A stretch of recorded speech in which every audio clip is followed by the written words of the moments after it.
Certeza en tiempos angustiosos. Nubes tormentosas anticipan el estallido de la tormenta. Sombras descendentes que parecen presagiar caos y destrucción sin precedentes sobre nuestro cielo planetario. Pero por encima de esas nubes, y desde más allá de esas atemorizadoras sombras sepulcrales, nos llega un claro rayo de esperanza, seguridad y certeza a través del estudio de las profecías contenidas en la palabra de Dios.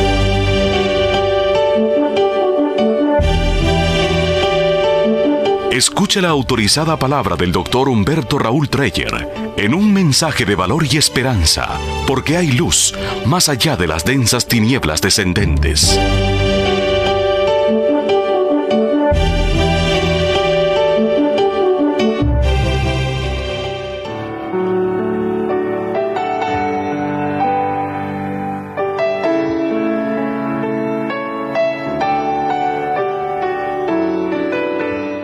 Apreciados amigos, es cierto que la vida a veces nos reserva sorpresas desagradables y difíciles de sobrellevar, pero hay un mundo de diferencia entre enfrentarlas con desánimo o con esperanza, con una actitud derrotista o con el firme propósito de enfrentarlas y superarlas. Esta es una decisión que está en nuestras manos. Nada ni nadie puede imponérnosla. No hay razón para dejarnos dominar por las circunstancias, no importa cuáles ellas pudieran ser, porque la verdad es que somos los únicos dueños de nuestras actitudes. Así que, buen ánimo amigos, que como decíamos al terminar nuestro estudio anterior, sabemos que en todas las cosas interviene Dios para bien de los que le aman. Estas palabras fueron escritas por San Pablo en su carta a la iglesia de Roma, un hombre de quien el sufrimiento nunca se apartó. A pesar de ello, con total sinceridad pudo escribir a los romanos que Dios hace concurrir todas las cosas para el bien de los que le aman. Romanos 8:28. Y desde la cárcel de Roma, escribiendo a los filipenses, les expresó: regocijaos en el Señor siempre.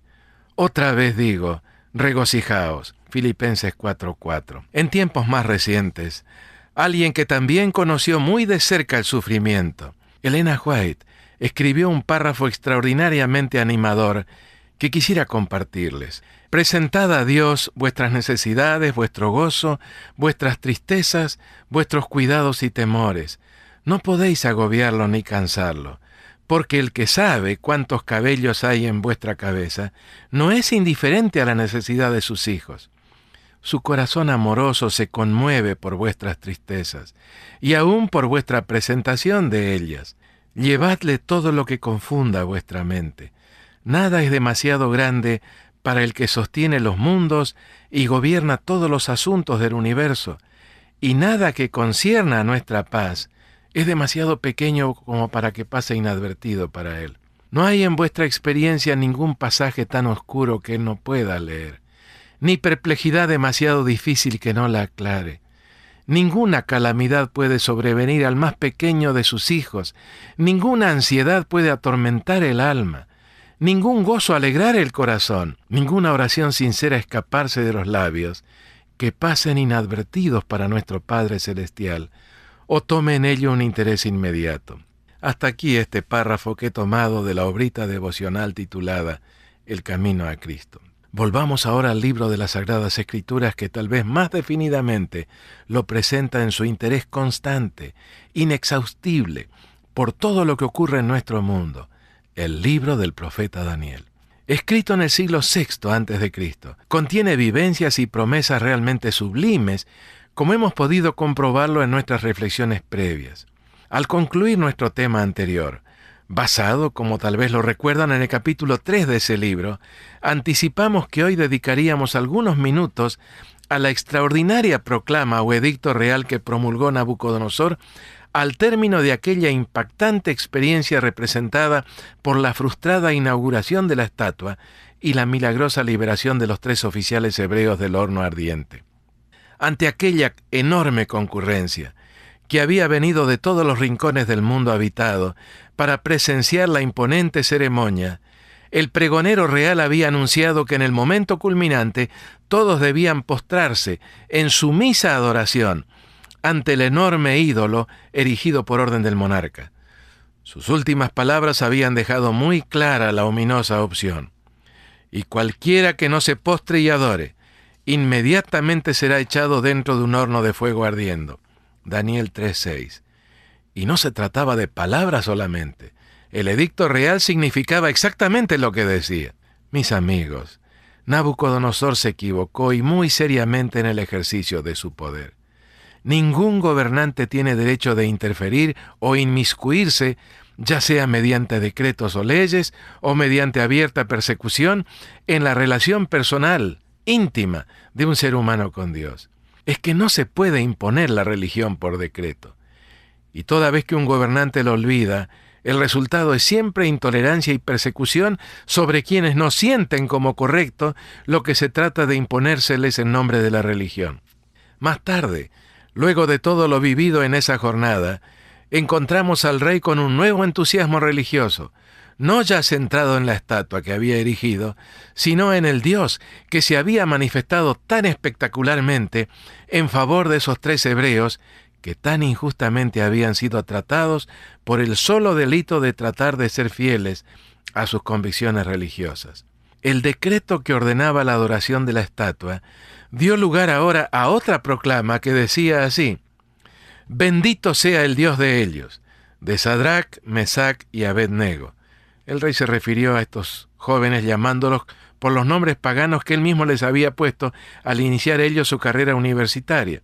«Bendito sea el Dios de ellos, de Sadrac, Mesac y Abed-nego, que envió su ángel y libró a sus siervos que confiaron en él, y que no cumplieron el edicto del rey, y entregaron sus cuerpos antes que servir y adorar a otro Dios que es su Dios». Hasta aquí la primera parte del decreto, y creo que todos coincidimos en que Nabucodonosor estaba en su derecho al confesar su nueva fe. Pero seguramente no podríamos coincidir con la última parte del mismo que rezaba así: «Por lo tanto, decreto que todo pueblo, nación o lengua que dijere blasfemia contra el Dios de Sadrac, Mesac y Abed-nego sea descuartizado, y su casa convertida en muladar». Esto es un establo, por cuanto no hay Dios que pueda librar como éste. Daniel 3, 28 y 29. Triste es decirlo, pero son incuestionables las estadísticas que nos hablan de millones y más millones de seres humanos que debieron sufrir las consecuencias de decretos similares al de Nabucodonosor. Y todavía más triste es comprobar que muchos de esos decretos coercitivos que jalonan penosamente la historia de la era cristiana fueron promulgados y ejecutados en nombre de Cristo. ¿Será que a esta altura de la historia humana, en este tan ilustrado siglo XXI en el que estamos viviendo, podemos decir que hemos aprendido ya la lección? Me temo que no. La intolerancia está siempre lista para aflorar, ya sea bajo el nombre de Buda, de Cristo, de Mahoma o de cualquier otro. De ahí que no sea bueno que una religión o iglesia, cualquiera lo fuere, tenga acceso al poder del Estado para la imposición de sus creencias o dogmas o para el cumplimiento de sus fines, por buenos y legítimos pudieran parecer serlo. Jesús enseñó que las 2 esferas, la política y la religiosa, la del Estado y la de la Iglesia, deben mantenerse separadas. Recordamos aquel diálogo de Jesús con Pilato apenas unas pocas horas antes de su crucifixión. Allí, frente a sí, Jesús tenía representado, en la persona de Pilato, todo el poder del Imperio Romano. El diálogo que se desarrolló entre ambos en esas circunstancias casi pareció como que la protección del imperio podría serle conferida al Señor. Pero en esas circunstancias, aún en esas circunstancias, Jesús no entró en el terreno del compromiso. Sus palabras fueron muy claras y no dejan lugar a dudas. Mi reino no es de este mundo.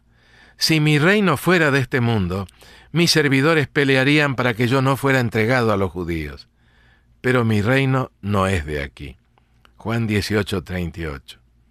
Algún tiempo antes, cuando habían querido entramparlo con la cuestión de la legitimidad del pago de los impuestos a un poder invasor y opresor, como eran los romanos, el maestro había pronunciado aquellas inmortales palabras: Dad pues a César lo que es de César y a Dios lo que es de Dios. Mateo 22, 21. Hay, en otras palabras, una esfera de acción que corresponde legítimamente al poder civil o político. Y hay otra, distinta, que corresponde al poder religioso, a la Iglesia. Pero cualquier intromisión del Estado en la vida religiosa de un individuo, o de una comunidad de individuos, transforma automáticamente en ilegítimo a ese poder. En la misma forma, cualquier intento de una iglesia de influir sobre los gobernantes a fin de disponer en mayor o menor grado del poder civil también es ilegítimo. La única garantía de libertad en el terreno de lo religioso es la total separación de ambos poderes, el religioso y el político, iglesia y Estado. Cuando una iglesia está unida al Estado o sostenida por éste, se da una situación de injusticia que siempre termina, más tarde o más temprano, en intolerancia. Y conviene recordarlo, tolerancia no es libertad, porque quien tolera concede una gracia, no un derecho, porque en la misma forma en que la concedió puede quitarla. Hace varias décadas ya, en circunstancias en las que se discutía en la recién constituida Organización de las Naciones Unidas, la Declaración Internacional de los Derechos Humanos, entre ellos el de la libertad religiosa, con claridad meridiana, Carlyle B. Hines explicó la diferencia entre tolerancia y libertad. Según Hines, la tolerancia no es libertad. La tolerancia es una concesión, la libertad es un derecho. La tolerancia es asunto de conveniencia, la libertad es un principio. La tolerancia es una concesión otorgada por el hombre, la libertad es un don de Dios. La tolerancia implica superioridad de una clase o un grupo sobre otros. Es una concesión otorgada por un superior a un inferior. Es un acto de indulgencia o gracia, no el reconocimiento de la justicia y el derecho. Hay en ella un concepto de desigualdad. El verdadero concepto, ciertamente el democrático, es el de la igualdad. La tolerancia en asuntos religiosos presupone que el gobierno eligió y adoptó una religión como verdadera y que considera a todas las demás como falsas, heréticas o cismáticas. La tolerancia permite a estas otras que subsistan simplemente por indulgencia, no por derecho. Y continuando con las palabras de Hines, la tolerancia implica pretender el derecho de prohibir, desterrar, refrenar, en fin, de ser intolerantes. El poder de conceder algo entraña el poder de revocarlo. Por lo tanto, cuando se establece el principio de la tolerancia y llega a ser método de gobierno, debe reconocerse que implica el poder de prohibir. Esto significa intolerancia, la violación de la justicia esencial y finalmente conflicto. Siempre en las palabras de Hines, tan magistrales, la tolerancia no es, como algunos piensan, lo contrario a la intolerancia. Es su imitación, pero disfrazada con un nombre más agradable. Ambas son despóticas. La intolerancia asume el derecho de privar de la libertad de conciencia. La tolerancia asume el derecho de conceder esta libertad. La tolerancia es completamente inconsecuente con el concepto democrático de la igualdad y con la libertad plena y perfecta. No es un reconocimiento justo y honorable de los derechos. Ningún hombre convencido de que su religión es verdadera y de su inherente derecho a creerla, practicarla y propagarla, pedirá que estas prerrogativas que Dios le ha dado sean meramente toleradas. Reclama como un derecho la libertad de adorar como Él quiere. En Signs of the Times, del 26 de noviembre de 1946. No, mis amigos, la religión está más allá de toda y cualquier regulación por decretos. La relación de la vida espiritual de un individuo con su Dios está más allá de la injerencia de cualquier gobernante, de cualquier autoridad humana. Y de paso, esto también conviene recordarlo. La unión de una iglesia, cualquiera ella pudiera hacerlo, y el Estado no promueve los mejores intereses de esa iglesia. Al saberla bajo la protección del Estado, financiada por el Estado, sus feligreses sienten que no tienen una responsabilidad directa en sostenerla y apoyarla, y esto siempre la afecta seriamente en su misión. No es por otro lado una gran injusticia que todos los habitantes de un país, sin consideración alguna de su filiación religiosa o su falta de ella, deban contribuir con sus impuestos al sostén de un culto que no es el propio. ¿Es una situación tal propia de la igualdad de todos los habitantes en un país que se precie de democrático? Permítanme ejemplificarlo con tan solo un ejemplo, ilustrativo de lo que ocurre en tantos otros países cristianos. Me estoy refiriendo a un cierto país europeo.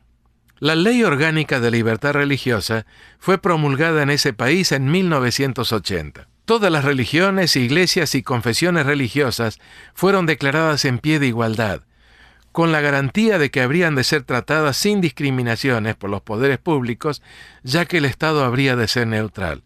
Un excelente documento legislativo, verdadero modelo de respeto a la libertad religiosa. Los años han ido transcurriendo uno tras otros, pero la discriminación contra los que no adhieren a la Iglesia Popular no ha cesado. Según información publicada recientemente por un periódico muy bien conocido de ese país, anualmente el gobierno destina para las distintas actividades de la Iglesia mayoritaria una cifra realmente astronómica, equivalente a 41.000 millones de dólares. ¿Cuánto reciben las otras religiones e iglesias? Según la misma fuente periodística, absolutamente nada, a pesar de que la ley orgánica establece que habrían de recibir subvenciones proporcionales. Lo mismo se aplica al acceso a los medios de comunicación de titularidad oficial, vedado a toda religión o iglesia distintos de la popular. En palabras que trascienden en mucho el contexto hispano, Dionisio Llamazares, profesor de Derecho Eclesiástico del Estado en la Universidad Complutense de Madrid y fundador con otros profesores de Derecho de la Asociación Derecho, Laicidad y Libertades, declaró hace tan solo unos pocos meses: mientras el Estado no sea neutral, la libertad estará siempre amenazada. Volviendo ahora a nuestra historia, lo actuado por Nabucodonosor en esos 2 decretos no fue otra cosa que un reflejo del espíritu de Babilonia. De ahí que en las páginas del Apocalipsis, escrito en un tiempo cuando la antigua Babilonia yacía totalmente en ruinas, se anticipara acerca de un espíritu parecido que habría de surgir en el seno mismo de la Iglesia cristiana. A esa alianza entre el poder religioso y el político, Iglesia y Estado, tan contraria a las enseñanzas de Cristo, el Apocalipsis le aplica el nombre de Babilonia, porque fue en la antigua Babilonia, y muchos siglos antes de Nabucodonosor, donde algún tiempo después del diluvio universal se hizo uno de los primeros ensayos en el área de la unión de los poderes político y religioso. Los sucesores de Nimrod, el fundador de Babilonia, volcaron todo el poder del Estado en el establecimiento de una nueva religión, representada por una torre, la Torre de Babel, la que en la ingenuidad de sus constructores habría de protegerlos de cualquier nuevo intento divino para castigarlos por su rebelión. Desde aquellos lejanos tiempos, el espíritu de Babilonia, el principio del dragón, también referido como el principio de la bestia, según lo leemos en el Apocalipsis, el último libro de las Sagradas Escrituras, el dragón o la bestia no es otro que Satanás, el gran adversario de Dios, quien ha usado y usa distintos disfraces en su persistente accionar en contra de Dios y su pueblo.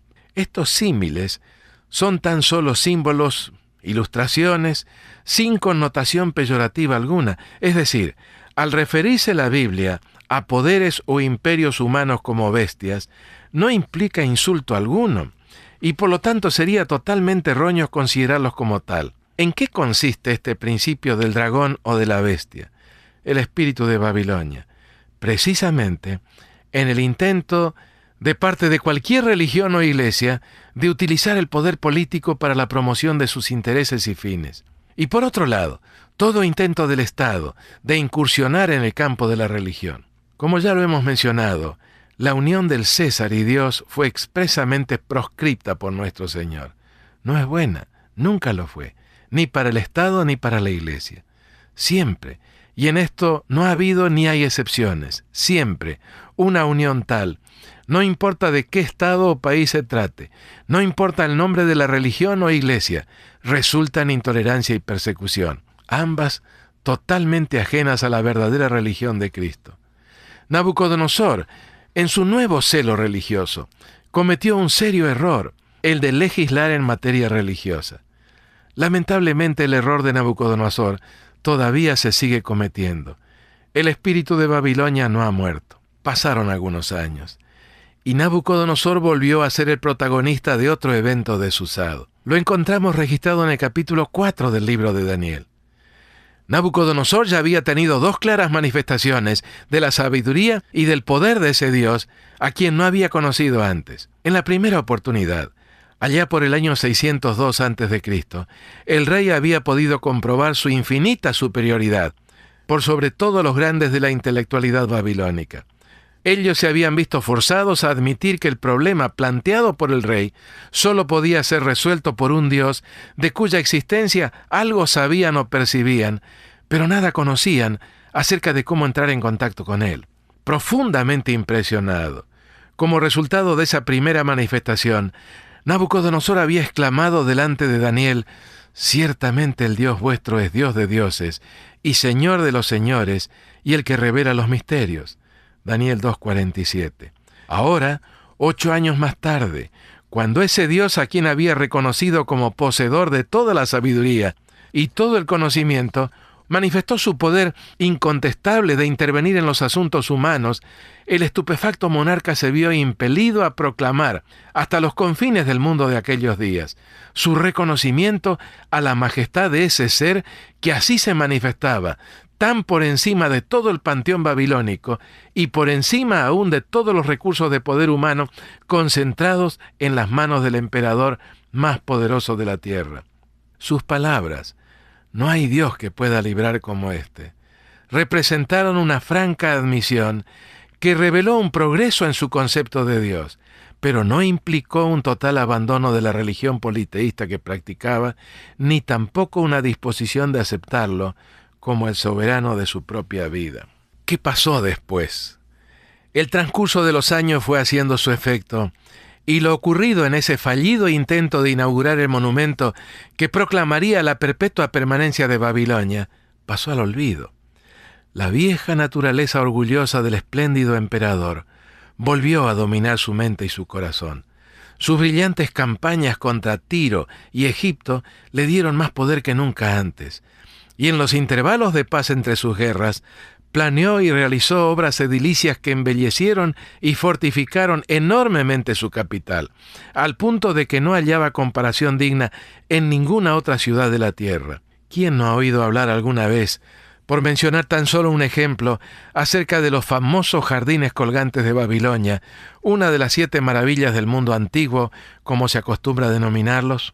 Diversos documentos los describen como un gigantesco edificio de techo abovedado, sobre el cual había hecho plantar un artístico jardín, irrigado mediante un ingenioso sistema de tuberías de cerámica. El espacio interior estaba destinado al almacenamiento de cereales, especias y otros comestibles, para el aprovisionamiento de la numerosa corte y también como archivo de documentos administrativos. No hay que olvidar que estos últimos, por escribirse sobre ladrillos de arcilla, requerían considerable espacio para su archivo. Con esta gigantesca construcción, que a pesar del nombre nada tenía de colgante, Nabucodonosor intentó contrarrestar un poco, por lo menos, la melancolía de una de sus esposas, quien extrañaba mucho las serranías y los bosques de su tierra de origen, Media. Por esta razón, el complaciente esposo decidió construir esa montaña artificial, y la hizo tan bien que se transformó en uno de los pocos objetos de admiración universal en el mundo de aquellos días. Junto a este hermoso jardín se levantaba el complejo edilicio conocido como Palacio Meridional, residencia oficial del rey y lugar en el que se realizaban todas las ceremonias y actos del Estado. En el mismo centro de esas imponentes construcciones se erguía la sala del trono, cuyas dimensiones, que si no fuera por las comprobaciones aportadas por la arqueología, resultarían difíciles de aceptar. 54 metros de longitud, 17 metros de anchura, y con un techo que se elevaba a 20 metros de altura. El acceso al área del Palacio Meridional se verificaba por la grandiosa puerta de Istar, la más hermosa de todas las entradas de la ciudad, y cuyas ruinas todavía hoy se elevan a 12 metros de altura. A esa puerta llegaba, entre otros, un camino o avenida costanera que comunicaba desde el Palacio de Verano, que se levantaba a unos 2 kilómetros hacia el norte, sobre las márgenes del Éufrates. ¿Y qué decir de Etemenanki, la colosal torre templo o zigurat, verdadero centro del esplendor y la gloria de Babilonia. Con sus casi 100 metros de altura, este gigantesco edificio solo era superado en altura en aquellos lejanos tiempos por las dos grandes pirámides de Giza o Gizeh en la margen occidental del Nilo. Esta notable pirámide escalonada, dedicada al dios Marduk, estaba rodeada por un enorme complejo de edificios sagrados, y al que se daba el nombre de Sagila, y era allí donde se realizaban las imponentes ceremonias religiosas que caracterizaban también a Babilonia. Con la sola excepción del templo dedicado al dios Amón, en Karnak, Egipto, no había en todo el mundo antiguo un templo tan grande como este, aunque en fama y concurrencia superaba a aquel. A decir verdad, esta estructura religiosa ya existía cuando Nabucodonosor ascendió al trono, pero bajo su administración fue ampliada y embellecida en forma extraordinaria. Podríamos continuar con este rápido listado de los imponentes edificios que este soberano construyó o embelleció considerablemente, pero cerraremos esta descripción de la magnífica ciudad de Babilonia con una referencia fugaz a los 3 palacios, a cuál más enorme y lujoso, y a los numerosos templos, capillas y santuarios que se superaban unos a otros, y con los cuales el rey dio expresión a sus sueños relativos a su poderosa capital, maravilla y asombro de las naciones. Sí, mis amigos, en medio de tanto esplendor, adulado por triunfos militares que se superaban unos a otros, deslumbrado por sus propias realizaciones, es de extrañarse que sus reconocimientos hacia quien le había prestado toda esta gloria se fueran espaciando más y más. No, no es de extrañar, porque cuando un hombre comienza a entronizarse a sí mismo en el solio de su autoadmiración, solo una advertencia dramática de parte de Dios puede frenarlo en su necio ensalzamiento propio. En el caso de Nabucodonosor, esos reconocimientos finalmente cesaron por completo. Y en esas circunstancias, Dios decidió intervenir otra vez. Es que no quería que el monarca, que años atrás había empezado a reconocerlo y a respetarlo, se endureciera otra vez en su engreimiento y suficiencia propia. Es más, Dios quería lograr su cooperación, darle la oportunidad de contribuir a la realización de los propósitos divinos en la humanidad, y muy especialmente en su esfera de influencia, en el primer imperio universal. ¿Cómo intervino Dios? En la misma forma en que lo había hecho tantos años antes, con aquel sueño de la estatua y la roca. Le habló mediante un sueño realmente impresionante, evidentemente lleno de significado. Cuánto me agradaría compartirlo con ustedes, queridos amigos, pero recién podremos hacerlo en nuestro próximo tema. Si me permiten sugerirles algo, no se lo pierdan, porque es sencillamente apasionante. Y ahora elevemos una plegaria a ese maravilloso Dios del pasado, del presente y del futuro, nuestro maravilloso Padre Celestial. Bondadoso Señor, te agradecemos por este mensaje que pudimos compartir con nuestros amigos a través de este tema.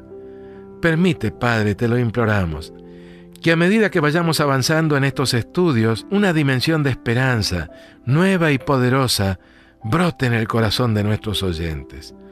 Si están viviendo alguna circunstancia desagradable o penosa, sosténlos en tu amor y ayúdalos mediante tu Santo Espíritu y tus ángeles. Gracias, Padre, porque sabemos que lo harás al pedírtelo nosotros en el nombre de Jesús. Amén. Certeza en tiempos angustiosos. Muchas gracias, estimados oyentes, por sintonizar este mensaje basado en el contexto victorioso que las profecías disciernen y señalan en la Sagrada Biblia. Le extendemos una cordial invitación a nuestro próximo programa, a esta misma hora y en nuestra emisora, con el Dr. Humberto Raúl Treyer y su programa Certeza en tiempos angustiosos. No olvide solicitar una copia del mismo. Sintonícenos. Juntos aprenderemos a poner nuestra confianza en Dios, al conocer su gran plan para la historia de este mundo y para nuestra vida, porque podemos confiar en Dios. Él nunca falla. Señor, es la vida y amor.